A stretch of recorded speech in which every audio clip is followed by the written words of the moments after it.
Hello students.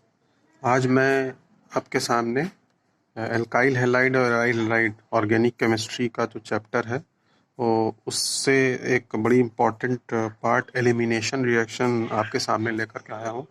तो आज मैं एलिमिनेशन रिएक्शन के बारे में सब कुछ आपको बताऊंगा। एलिमिनेशन रिएक्शन में कौन कौन सी चीज़ें कैसे होती हैं। तो चलिए सबसे पहले एलिमिनेशन रिएक्शन स्टार्ट करते हैं। एलिमिनेशन रिएक्शन क्या होती है? एलिमिनेशन रिएक्शन का मतलब ये होता है कि किसी भी रिएक्टेंट मॉलिक्यूल से एक यहाँ से एक मॉलिक्यूल कंप्लीटली निकल जाए, एलिमिनेट हो जाए। इसे बीटा एलिमिनेशन रिएक्शन भी कहते हैं। बीटा एलिमिनेशन रिएक्शन इसलिए इसको कहते हैं क्योंकि बीटा पोजीशन से यहाँ एक हाइड्रोजन निकलता है, एसिटिक अल्फा हाइड्रोजन यहाँ से रिलीज होता है, इसीलिए इसे हम बीटा एलिमिनेशन रिएक्शन भी कहते हैं। तो ये जैसे मैंने एक एग्जाम्पल लिया हुआ है, यहाँ पास 1 ब्रोमो इथेन एक मॉलिक्यूल लिया हुआ है या इथाइल ब्रोमाइड लिया हुआ है और इसको हमने एल्कोहलिक KOH से रिएक्शन कराई हुई है, यानी KOH को एल्कोहलिक मीडियम में रखा हुआ है। तो जब इसको एल्कोहलिक KOH से रिएक्शन कराते हैं तो यहाँ प्रोसेस होता है डिहाइड्रोहेलोजिनेशन। डिहाइड्रोहेलोजिनेशन का मतलब कि हाइड्रोजन हैलाइड का निकलना। डिहाइड्रोहेलोजिनेशन का मतलब हाइड्रोजन हैलाइड का निकलना। तो बाय द प्रोसेस ऑफ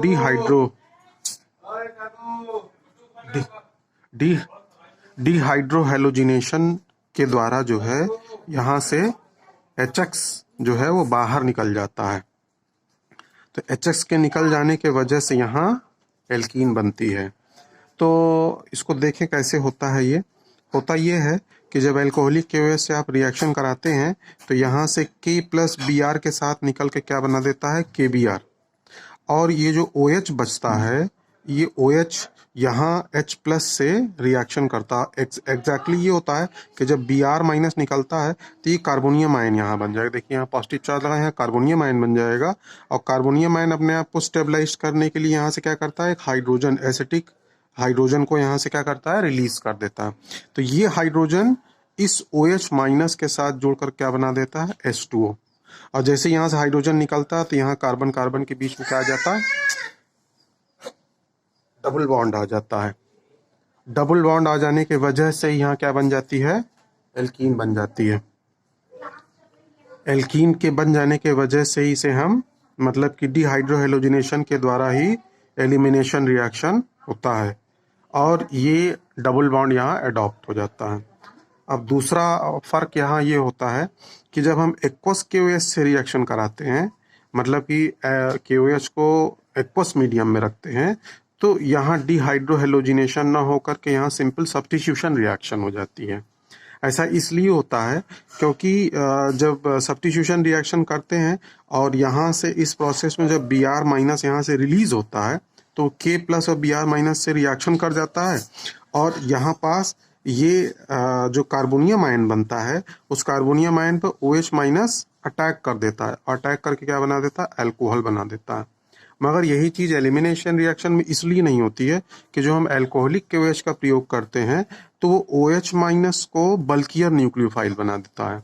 अब बल्कियर न्यूक्लियोफाइल जो होता है वो बेस की तरह काम करता है। ये NCERT में आप पढ़ेंगे, बल्कियर न्यूक्लियोफाइल बेस की तरह काम करता है और बेस बल्कियर हो जाने की वजह से यहाँ से प्रोटॉन को एक्सेप्ट कर लेता है और एक्सेप्ट करके क्या बना देता है, एल्कीन। ठीक है, तो यहाँ मैंने एक फ्लो चार्ट के थ्रू समझाया है कि एल्कोहलिक KOH क्या कैसे करता है। जैसे मैंने इथाइल ब्रोमाइड लिया, एल्कोहलिक KOH जब लेते हैं तो एल्कोहलिक KOH में जो इथॉक्साइड आयन होता है वही OH माइनस को क्या बना देता है, बल्कियर न्यूक्लियोफाइल। OH माइनस को बना देता है बल्कियर न्यूक्लियोफाइल। और बल्कियर न्यूक्लियोफाइल किसकी तरह काम करता है, बेस की तरह काम करता है। तो जब ये बेस की तरह काम करता है तो यहाँ से जो ये कार्बोनियम आयन बना हुआ है, इस कार्बोनियम आयन के बनने के बाद यहाँ से बीटा पोजीशन से एक हाइड्रोजन आयन को ऐड कर लेता है अपने पास। यहाँ से हाइड्रोजन रिलीज करके एक ऐड कर लेगा और ऐड करके जैसा कि यहाँ दिख रहा है H2O बन जाएगा। जब H2O बनेगा तो यहाँ क्या बन जाएगी, एल्कीन। तो बल्कियर न्यूक्लियोफाइल बेस की तरह काम करता है जो बीटा पोजीशन से यहाँ हाइड्रोजन आयन को रिलीज कर लेगा। और जब रिलीज करेगा तो वहाँ जैसा मैंने पहले बताया कि यहाँ क्या बन जाएगा, H2O। तो जो बाई प्रोडक्ट आएगा इसमें, यानी कि इस रिएक्शन में जो बाई प्रोडक्ट आएगा वो क्या आएगा, डबल बॉन्ड, मीन्स की एल्कीन। जैसे मैंने एग्जाम्पल दिखाया हुआ है कि बल्कियर न्यूक्लियोफाइल हमने लिया था OH माइनस, तो ये न्यूक्लियोफाइल बल्कियर कब होगा, जब हम इसको अल्कोहलिक KOH के प्रेजेंस में लेंगे। जैसे एक बल्कियर न्यूक्लियोफाइल मैंने और लिया हुआ है टर्सरी ब्यूटॉक्साइड आयन, इसके प्रेजेंस में भी अगर आप एलिमिनेशन रिएक्शन कराएंगे तो ये भी एल्कीन ही देगा, क्योंकि बहुत ज़्यादा बल्कियर, बल्कियर का मतलब कि जिसमें एल्काइल ग्रुप बहुत ज़्यादा हो या बड़े बड़े हों। जैसे इसमें देखें 3 एल्काइल ग्रुप है, तो ये टर्सरी ब्यूटॉक्साइड आयन को बहुत बल्कियर कर दिया है। तो ये न्यूक्लियोफाइल जो होगा वो बेस की तरह काम करेगा। अब बेस का काम क्या होता है, प्रोटॉन को एक्सेप्ट करना, और जैसे ही proton beta position of carbon से एक्सेप्ट होगा वहाँ डबल बॉन्ड आ जाएगा। तो ये फर्क होता है अल्कोहलिक KOH रिएक्शन में और एक्वस KOH में। एक्वस KOH में सब्स्टिट्यूशन होगा और अल्कोहलिक KOH में एलिमिनेशन हो जाएगा, जिससे कि डबल बॉन्ड आ जाएगा। अब एक इसकी दूसरी सिचुएशन को आइए पढ़ते हैं कि एक ऐसा एल्काइल हैलाइड लें, मतलब कि जिसमें मोर देन वन जो है वो बीटा कार्बन हो। तो जैसे मैंने एक एग्जाम्पल लिया हुआ है यहाँ 2 ब्रोमो ब्यूटेन, 2 ब्रोमो ब्यूटेन लिया हुआ है। तो देखिए जिस कार्बन पर हेलोजन लगा हुआ है वो आपका अल्फा कार्बन हो जाएगा, और ये भी वाला, इसके बगल वाला भी बीटा कार्बन हो गया, इसके बगल वाला भी बीटा कार्बन हो गया। तो जब आप अल्कोहलिक KOH से रिएक्शन कराएंगे तो मैंने बताया है कि अल्कोहलिक KOH में OH क्या करता है, न्यूक्लियोफाइल की तरह नहीं बल्कि बेस की तरह काम करेगा। तो सबसे इम्पॉर्टेंट पार्ट, जब यहाँ पास K+ लेंगे तो Br माइनस रिएक्शन कर जाएगा, तो क्या बन जाएगा, KBr। जैसे ही KBr बनेगा तो यहाँ आप अगर ध्यान से देखें तो यहाँ ये जो पार्ट बन रहा है, ये जो कार्बन मैंने अंडरलाइन किया हुआ है, ये सेकेंडरी कार्बोनियम आयन बन गया, क्योंकि एक एल्काइल ग्रुप इधर, एक एल्काइल ग्रुप इधर है। तो सेकेंडरी कार्बोनियम आयन अपने आप को स्टेबल करने के लिए, अपने आप को स्टेबलाइज करने के लिए दोनों बीटा पोजीशन से हाइड्रोजन, एसिटिक अल्फा हाइड्रोजन को रिलीज कर देगा, क्योंकि ये भी एसिटिक हाइड्रोजन है, यहाँ से भी रिलीज हो सकता है, ये भी एसिटिक हाइड्रोजन है, यहाँ से भी रिलीज हो सकता है।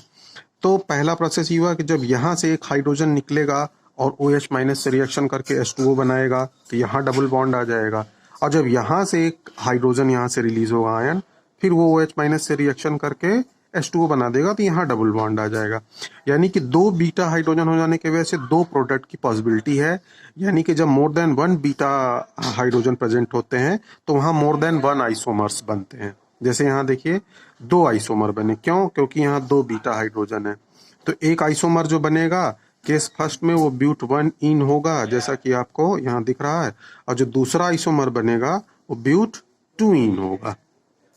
तो क्या मतलब ये हुआ कि अगर more than 1 beta hydrogen dehydrohalogenation में है प्रोसेस में, तो वहाँ मोर देन 1 आइसोमर्स बनते हैं, जिसमें एक आइसोमर मैक्सिमम स्टेबल होगा और एक आइसोमर लीस्ट स्टेबल होगा।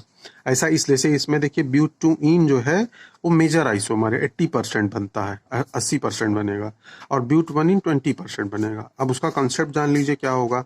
ऐसा इसलिए होता है, इस चीज़ को एक्सप्लेन करने के लिए इसको एक्सप्लेन करने के लिए सेटजिफ रूल आया।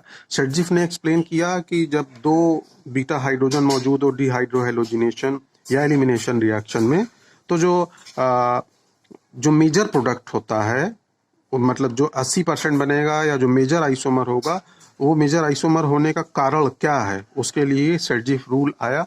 और सेटजिफ ने एक्सप्लेन किया कि in haloalkane elimination of hydrogen halide, जो हाइड्रोजन हेलाइड यहाँ से रिलीज होता है, एक Br यहाँ से निकलता है, एक H यहाँ से निकलता है। The elimination of hydrogen halide in 2 different ways that alkene, तो जो एलिमिनेशन होता है हाइड्रोजन हेलाइड का 2 डिफरेंट वेज में होता है। देखिए यहाँ, जैसे देखें एक हाइड्रोजन यहाँ से निकला और एक हाइड्रोजन यहाँ से निकला, तो एलिमिनेशन हुआ। तो अगर 2 डिफरेंट वेज से हो तो वहाँ क्या बनेगा, 2 तरह का प्रोडक्ट बनेगा, 2 तरह का आइसोमर बनेगा। 2 different weight that alkene will be preferred which is having the maximum number of the alkyl group. That alkene will be preferred which is having the maximum number of alkyl groups toward the double bond.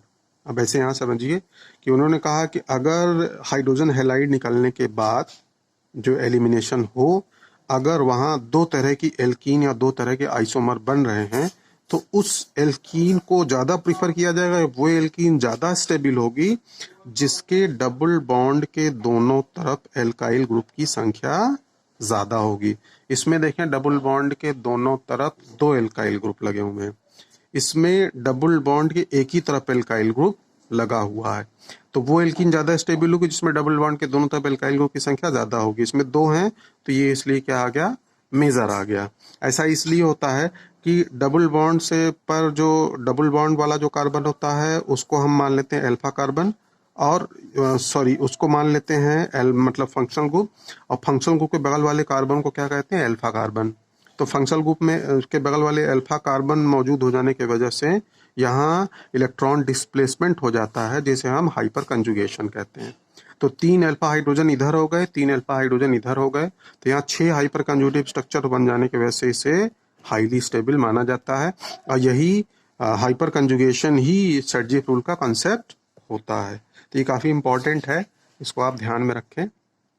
अब जैसे यहाँ हमने लिया जो alkene बनी यहाँ पास, जैसे हमने कई केसेस ऑफ एल्कीन ले लिए, हमने इथीन ले ली, 1 प्रोपीन ले लिया, ब्यूटूइन ले लिया, डिहाइड्रोहेलोजिनेशन में जो बना, तो जो जो डिहाइड्रोहेलोजिनेशन प्रोसेस होगा जो यहाँ से, जैसे इसको आप देखें तो उसमें जो टर्सरी एल्काइल हैलाइड होगा उसका डिहाइड्रोहेलोजिनेशन सबसे तेज होगा, फिर उससे धीमा सेकेंडरी का होगा, फिर उससे धीमा प्राइमरी का होगा। ऐसा इसलिए होगा क्योंकि जब यहाँ से देखिए इस वाले में देखें ये सेकेंडरी है, यहाँ से ब्रोमीन निकलेगा, सेकेंडरी कार्बोनियम आयन की स्टेबिलिटी क्या होगी, ज़्यादा होगी, तो यहाँ से डिहाइड्रोहेलोजिनेशन तेज होगा क्योंकि ये कार्बोनियम आयन जल्दी स्टेबलाइज्ड होगा। और उससे तेज मान लीजिए यहाँ टर्सरी होता तो उससे तेज क्या हो जाता, टर्सरी वाला। तो यहाँ जैसे मैंने देखिए दिखाया सेकेंडरी में एल्कोहलिक की वजह से बना, और यहाँ टर्सरी में दिखाया, तो टर्सरी कार्बोनियम आयन जल्दी स्टेबलाइज्ड होगा क्योंकि 3 तरह से इंडक्टिव इफेक्ट है। तो डिहाइड्रोहेलोजिनेशन सबसे ज़्यादा टर्सरी का होगा, फिर सेकेंडरी का होगा, और फिर प्राइमरी का होगा, इस तरीके से होगा। तो ये एक इम्पॉर्टेंट चीज़ यहाँ मैंने बता दी आपको एलिमिनेशन रिएक्शन के अंदर कि ये रिएक्शन ऐसे ऐसे इसी सिचुएशन में होती हैं।